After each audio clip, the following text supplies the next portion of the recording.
For centuries, philosophers have asked the same question: what exactly is time? Some say only the present is real. This view is called presentism. In it, the past no longer exists, and the future hasn't happened yet. Only this moment, right now, has any substance. The rest is gone or not here yet. But not everyone agrees. Others say all moments exist equally. This is called eternalism. According to it, the past, present, and future are all part of one whole. Just like all points on a map exist, all points in time exist too.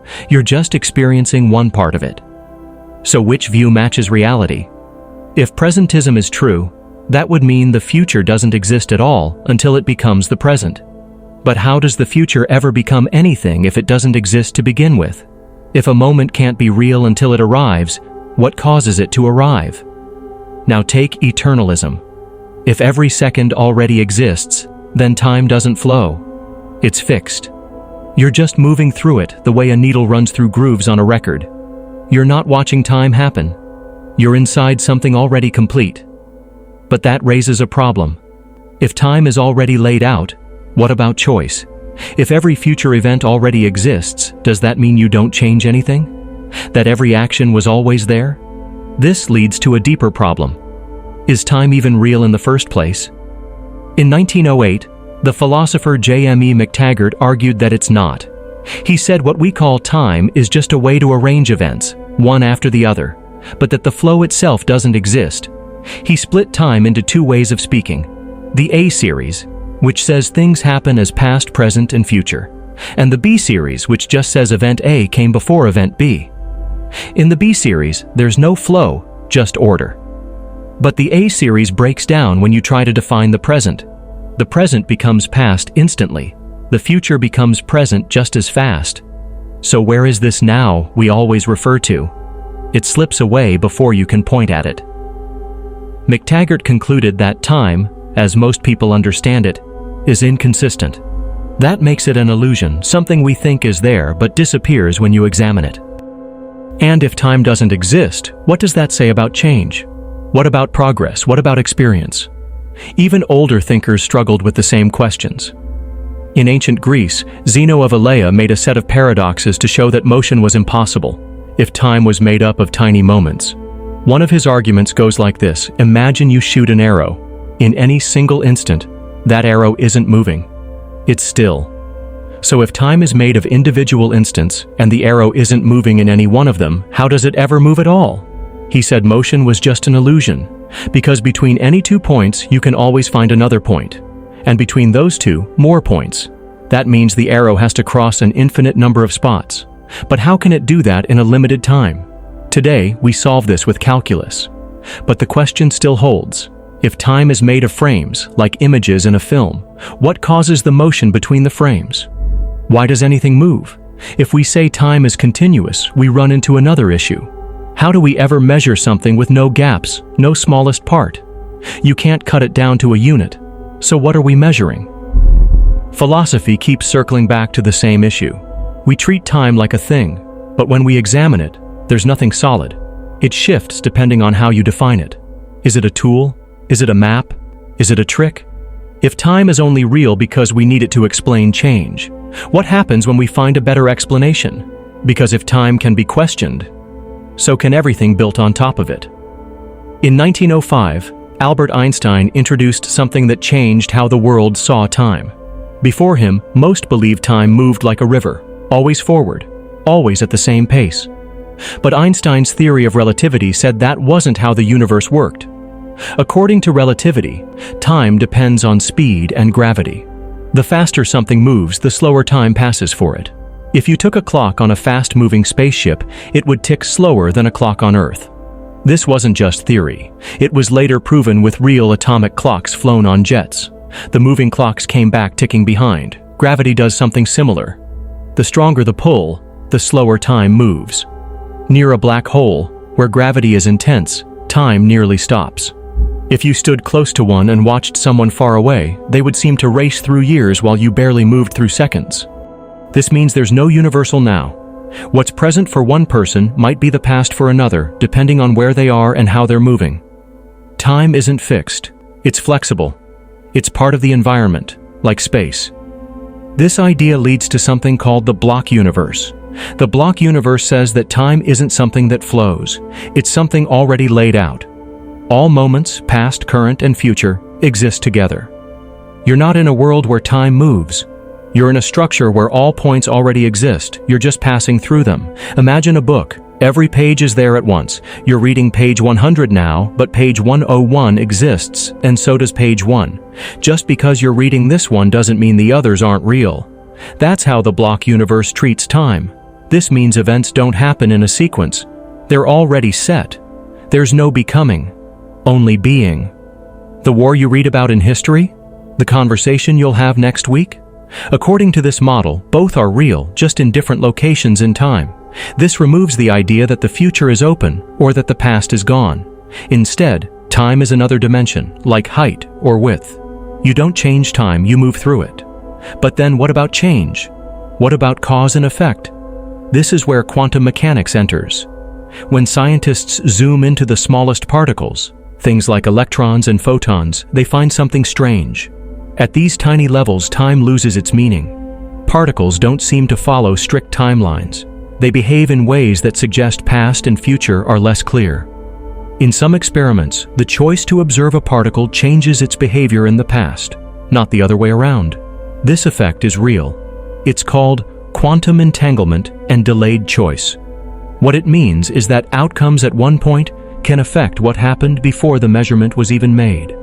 That shakes up everything we think we know about time. If actions now can affect outcomes before they occur, then our timeline isn't straight. It's not even a line.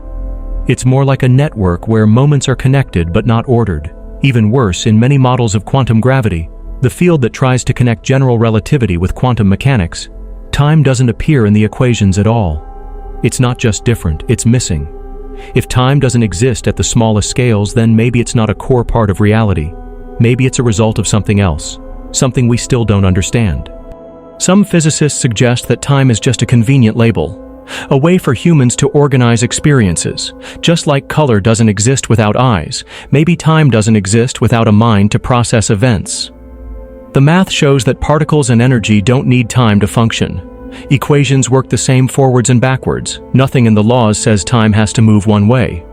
This is why many leading researchers now believe that time, as we understand it, is not a fundamental part of nature. If they're right, then our lives are happening in a structure that doesn't need clocks. Change still happens, but the idea of 1 second following the next could just be how humans try to make sense of something more complex. And if that's true, then our entire view of progress, growth, and movement, from history to memory, needs to be rebuilt. Time feels constant. We check clocks, count years, set alarms, but that isn't how we live it. What we call time is made by something else. The brain creates it. Everything you remember, everything you consider the past, only exists in your mind. No one can point to the past. It's not stored anywhere outside of you. When you recall an event, you don't retrieve it like a file, you recreate it. Each memory is rebuilt from scratch using fragments, an image, a sound, a sentence. The brain fills in missing parts, often without telling you. And every time it happens, the version you recall changes slightly. This process means the past isn't fixed, it's flexible. It can shift, blur, or even vanish. You can be confident in a memory that never occurred, or forget something that did. Your idea of time isn't just about what happened, it's about how often you've remembered it. The more you remember, the more it shifts. Now think about the present. It doesn't hit you instantly. There's a short gap between reality and awareness, around 80 milliseconds. When light reaches your eyes, sound touches your ears, or heat hits your skin, that input moves along neurons to your brain. Then your brain processes it. That takes time. You're always slightly behind the moment, yet it doesn't feel that way. Your brain stitches signals together to make it seem immediate. It lines up sight, sound, touch, and adjusts for the lag.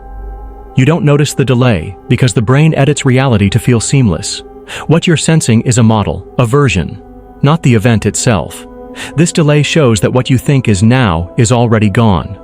The brain fakes real-time experience using old data, and in rare cases it can be tricked. Optical illusions, delayed audio, mismatched video, these confuse the mind because it's trying to line up signals that don't match. Even more strange is how flexible your sense of time becomes under pressure. During dangerous or intense moments, people often report that time slows. Not because seconds stretch, but because the brain records more detail. The senses sharpen. Focus tightens. The brain gathers more information per moment, so when you look back, the experience feels longer. More data equals more time. The same thing happens in car crashes, sports, or emergencies. People say it felt like everything moved in slow motion. But it's not speed changing, it's perception. The brain turns on high detail mode. On the other side are flow states. When someone is deeply focused, coding, painting, playing music, they lose awareness of time. Minutes blur into hours. The mind filters out background noise, ignores the clock, and only follows the task. Later, they're surprised by how much time passed. The experience was real, but the brain didn't track it. In both cases, time didn't move differently, but the brain processed it differently. The difference was attention. Under stress, everything is recorded. In flow, everything else is ignored. This same effect shows up in childhood versus adulthood. As children, everything is new. New faces, rooms, smells, tasks. Each day is filled with fresh inputs. The brain records all of it. The result? A single year feels full, long, packed with variety. But as people age, life becomes routine. The brain stores fewer unique moments. It merges repeated tasks, and years begin to pass faster, not because they are shorter, but because there's less new information to mark them. People notice this after vacations. A week in a new country feels longer than a month of regular work. The brain stretches time based on novelty. If nothing changes, time compresses. This also explains why people lose time in isolation. In underground experiments, when all clocks and sunlight are removed, people lose track of hours and days. Some overestimate, others underestimate. With no markers, no events, no difference, the brain guesses. And it usually guesses wrong. That's because your mind doesn't detect time, it estimates, based on change, context, and memory. If everything stays the same, the timeline shrinks. Even trauma affects this. In extreme danger, memory takes over. People report long stretches that only lasted seconds, not because the event expanded, but because the brain recorded at high density. More sights, more sounds, more thoughts. Later, when replayed, it feels stretched. The opposite is true for daily routine. Wake, work, eat, sleep. When these blur together, months disappear. You forget what happened, not because you weren't present, but because nothing stood out. Repetition deletes difference. So the passage of time isn't fixed. It bends around memory and attention. It's shaped by meaning, detail, and change. Your brain controls the pace, not the clock. Even your sense of order, what came first, what came last, is built by the brain. Certain injuries or illnesses can break this. People recall events backward. They confuse before and after. Some recall something but not the order it occurred in. Their memories are intact. The timeline is not, and language influences it too. Some people think of time as a road they walk. Others see time as something that moves past them. These differences affect how people think about planning, regret, and goals. The brain connects language to time. The metaphors change how time is used. All this adds up to a strange result. Time feels solid, but your brain edits it, compresses it, and builds it as needed. It's not something you watch pass by. It's something your mind helps create. It tracks it with memory, it adjusts it with attention, it reorders it based on context. You're not a passive observer. You're an editor, a producer, and time is one of your mind's greatest illusions. If time doesn't flow, then everything we think about choice begins to shift. You wake up, you decide what to eat, what to say, where to go. You believe you're choosing. But if all moments already exist, past, present, and future, then your decision was always fixed in place. The act of choosing becomes just the appearance of motion. Like watching a film where every frame is already recorded. The story feels like it's unfolding, but in reality, it's all there, beginning to end. Einstein once said the difference between past, present, and future is only a stubborn illusion.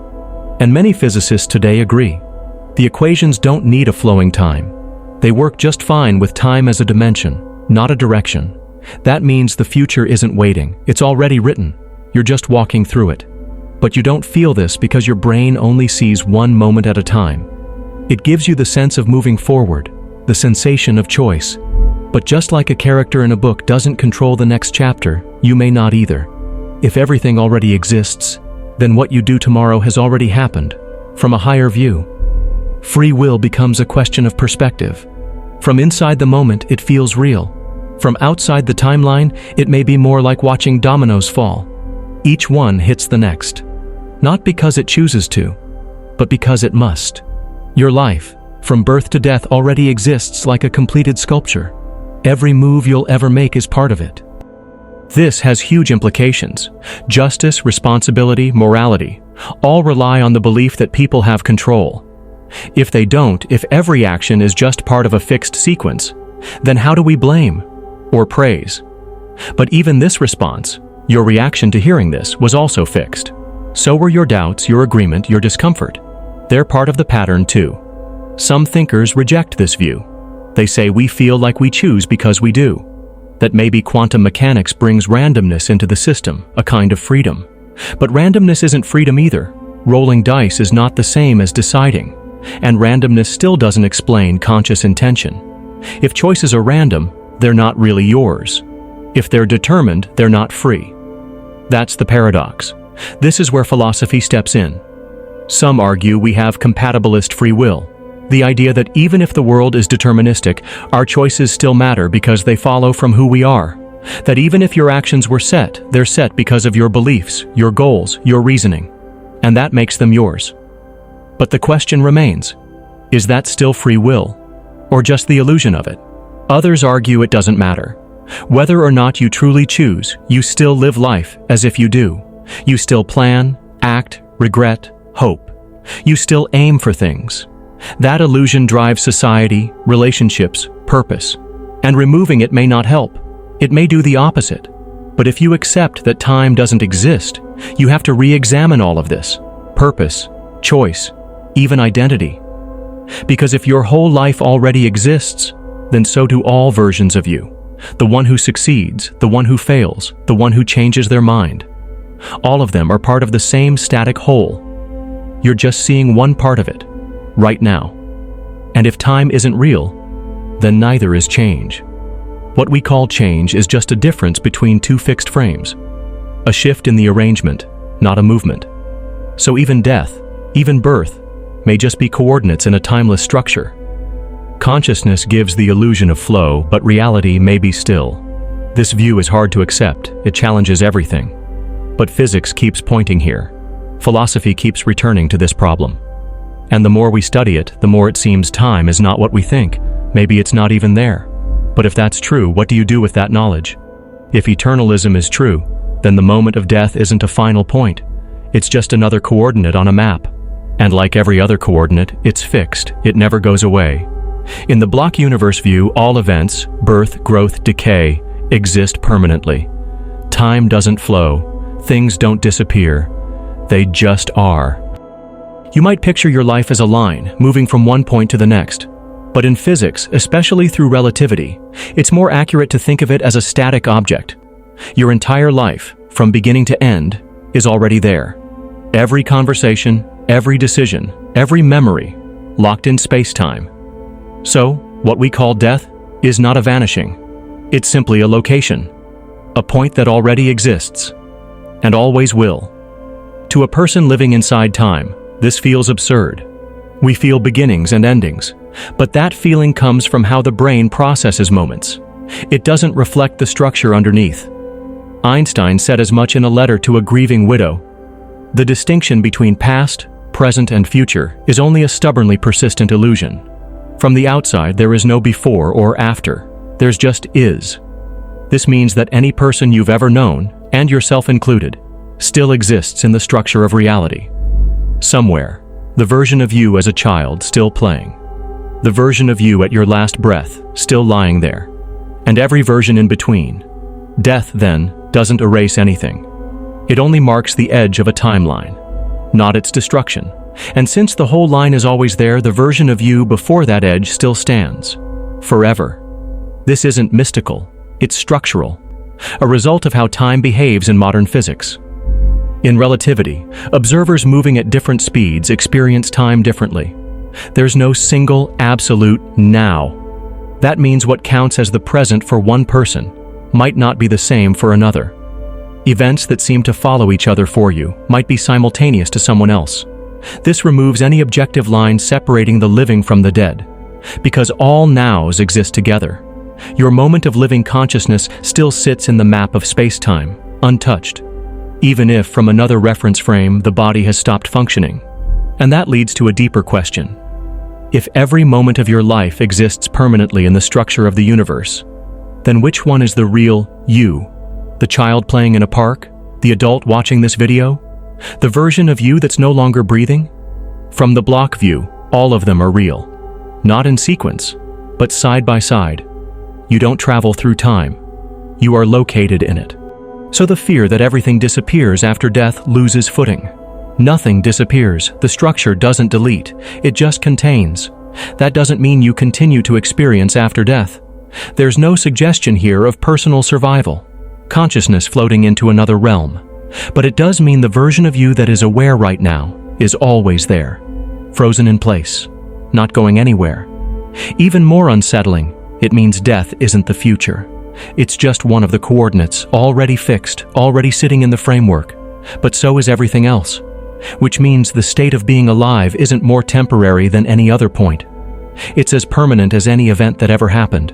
Eternalism doesn't deny endings, it reclassifies them.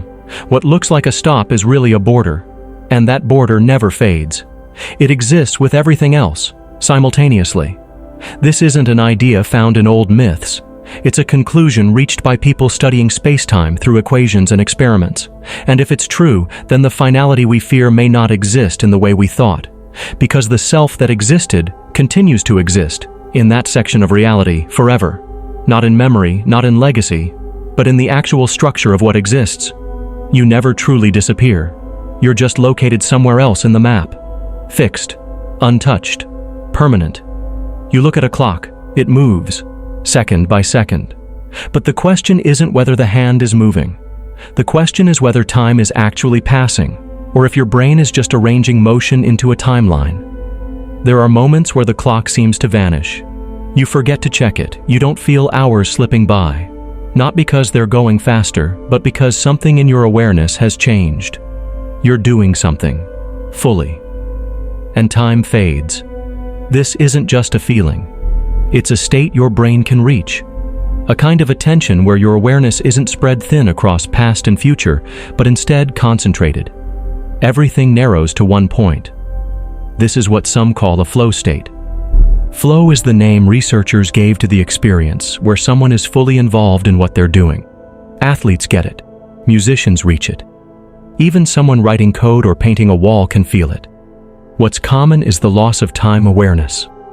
Not because something strange is happening outside, but because the mind isn't tracking time inside. This state teaches something about time. It may not be a steady external thing. It may depend on how we process experience. Because when you're locked into flow, time doesn't speed up or slow down. It disappears. You only notice that it's gone after it returns. Meditation works similarly. But instead of doing something active, you do less. You sit. You observe. You pull attention away from thought, away from plans, memories, identity. And when the mind quiets, the sense of time also weakens. Not instantly and not always. But with enough practice, you start to notice that time, the way you normally feel it, isn't required for awareness. You can be conscious without calculating moments. And when you do that, you begin to see time not as a fact of the world, but as a tool your mind uses to make sense of change. In some types of meditation, thoughts are labeled and let go. The idea is to not follow them.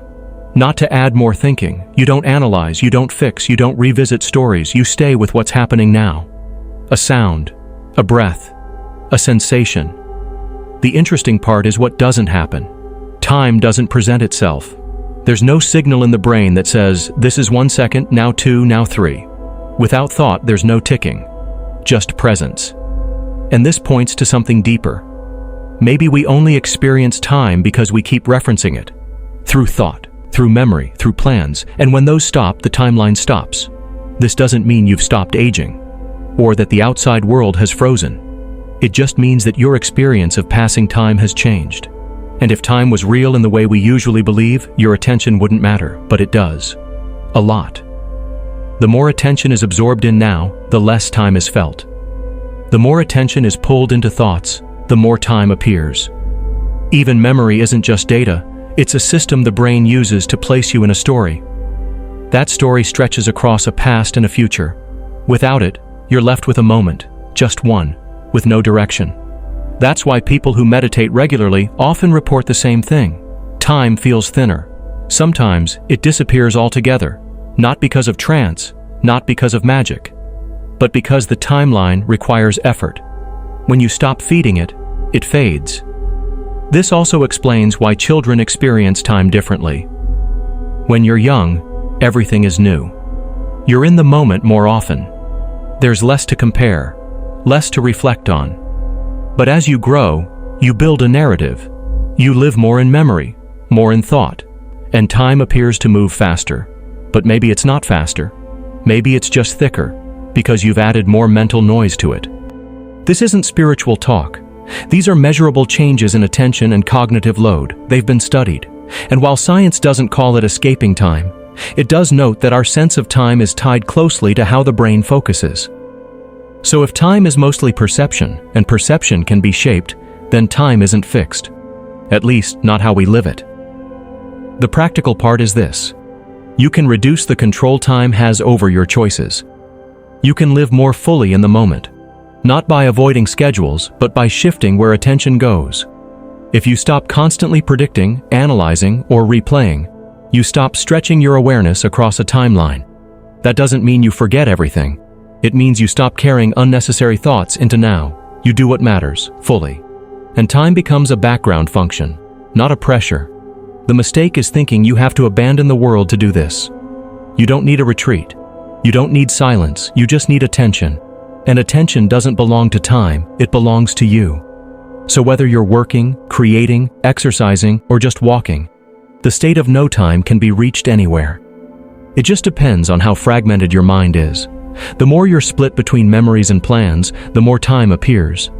The more focused you are, the less time is felt. That's the trick. It's not about thinking slower or faster. It's about not thinking in terms of time at all. This doesn't mean ignoring the clock, but it does mean seeing the clock as a tool, not a rule. You can plan, but you don't need to live in the plan. You live in the doing. That's what timelessness means, not eternity, not infinite moments, just fewer thoughts about the past or future. Just more attention on now. And when that happens, the story of time starts to fall apart. Not because time has stopped, but because your mind stopped drawing it. And maybe that's the only escape we ever needed. You've heard the phrase before, wasted time. As if time is a resource that can run out. The idea that each second lost is something you can't ever get back. But if time isn't linear, and if moments don't really move forward the way we think, what exactly is being wasted? This idea creates a mental trap. You hesitate, you second guess, you review the past and measure your choices by what didn't happen. It's an endless loop. But the loop assumes time is a straight line. It assumes that decisions can be right or wrong depending on a future that hasn't even happened. But what if that future already exists? What if every moment, past, present, or what we call future, is already real? That would mean your choices don't create time. They just place your focus within a structure that already exists. In physics, this is called the block universe. You don't move through time like walking down a street. You exist at a location within time, the way a dot exists on a map. So when you think you're wasting time, you're just labeling a dot. That dot doesn't care about your judgment. It just exists. This doesn't mean nothing matters. It means the pressure of making the perfect decision starts to fall away. Because perfect assumes comparison. It assumes a future where things could have gone differently. But if that future already exists, then the only decision you could have made is the one you did. Now that sounds like it could remove responsibility, but it doesn't. It just removes fear. It replaces the weight of what if with the understanding that choice is about focus, not control. Letting go of time anxiety doesn't mean you stop planning. It means you stop attaching guilt to outcomes. Guilt is based on time. It uses memory to weigh what didn't happen against what did. But if all moments are equal in existence, then regret is just a loop in your thoughts, not a law of the universe. So the real freedom isn't in more time. It's in less thinking about time. The more you try to optimize every second, the more you forget that each moment is already whole. You're not racing toward anything. You're living within something. This also changes how you see your legacy. If time is not a sequence but a structure, then your impact doesn't have to unfold in order. It already exists in the part of the block where your actions sit. Most people see legacy as something built over time, a collection of work, a body of knowledge, a name remembered after you're gone. But if the future is already real, then what you do now is already etched into the timeline. It can't be lost. It can't fade. It's always there, in some part of the structure. So the question isn't how you'll be remembered. The question is, what are you contributing in the segment where you are? That also removes the obsession with scale. You don't need to reach millions. You don't need to be historic. You just need to act in a way that aligns with what you think matters. Because that action, once taken, is fixed in place, regardless of who sees it or when. Legacy isn't built by time, it's built by presence. And when you stop depending on future recognition to validate it, you start acting for its own sake. Not for outcome, but for correctness. Not in moral terms, in structural terms. You act because that action defines the space you occupy, not because it leads to a reward. If every part of time is equally real, then there is no before or after in any ultimate sense.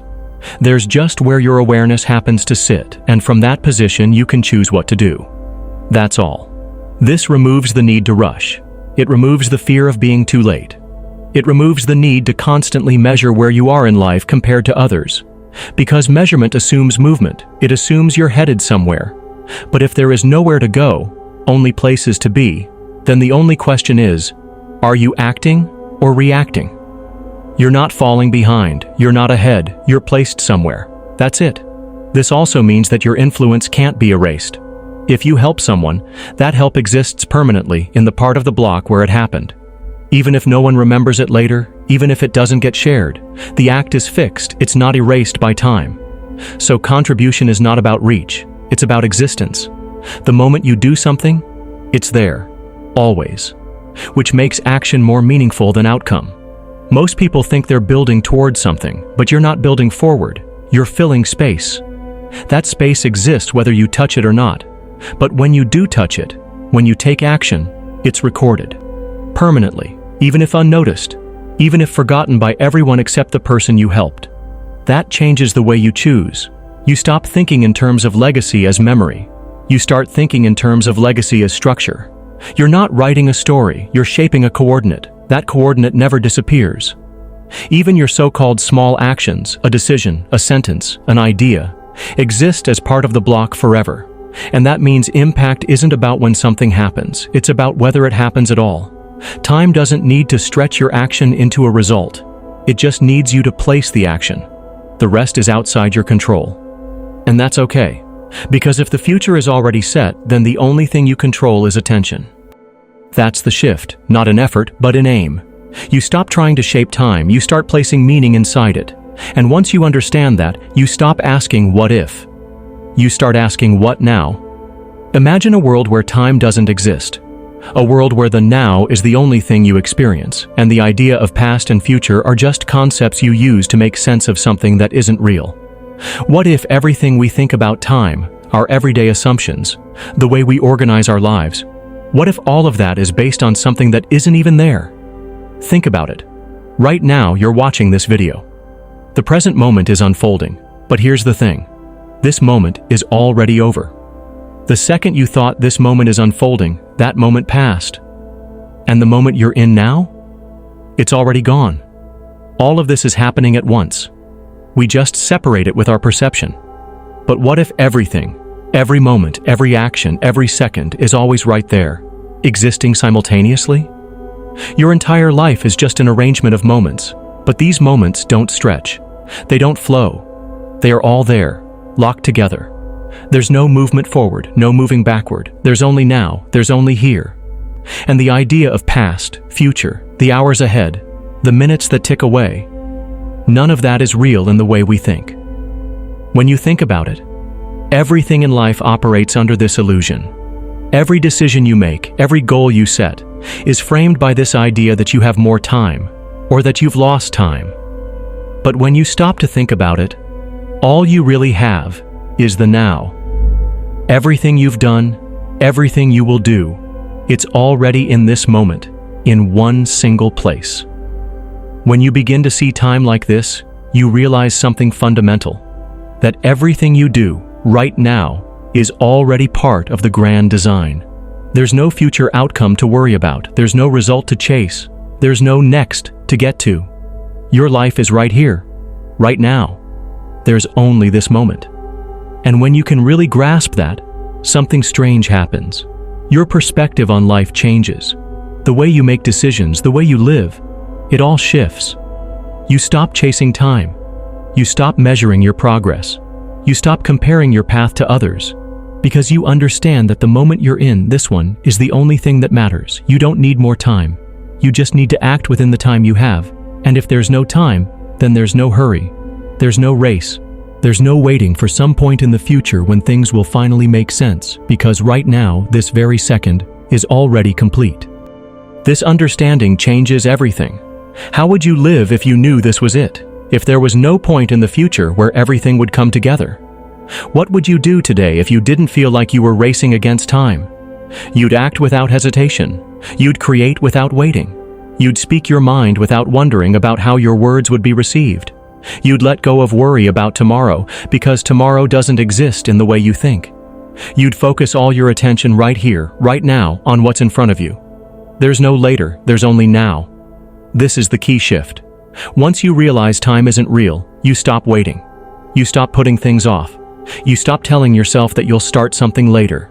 You stop thinking there's a better moment around the corner, because the only moment you have is the one you're in. If you act like time doesn't exist, then you can live as if every moment is the last, the only one that matters, the only one that's real. So, if you let go of time, if you stop thinking it's a force pushing you along, what changes? Everything. You start living without pressure, without fear, without the need to make every move count for something down the road. You act now because now is all there is. Now, this isn't some grand new age philosophy. It's not a trick. It's reality, if you look closely. Time is a tool we created to understand the flow of events, but it's not something that governs us. It's something we use to make sense of our experience. And once you realize that, once you see that everything already exists in the same single moment, you stop worrying about how things will unfold, because, in the grand scheme of things, there is no unfolding. So the question is, what would you do today if you knew that time isn't real? Would you act differently? Would you stop waiting for the perfect moment and just start doing what matters now? Here's the thing. If time doesn't exist, why are you still watching this video? That's a question we should debate in the comments. Share this video so it reaches more people, and subscribe to the channel if you love educative contents. Do you think time is a lie? Let's debate.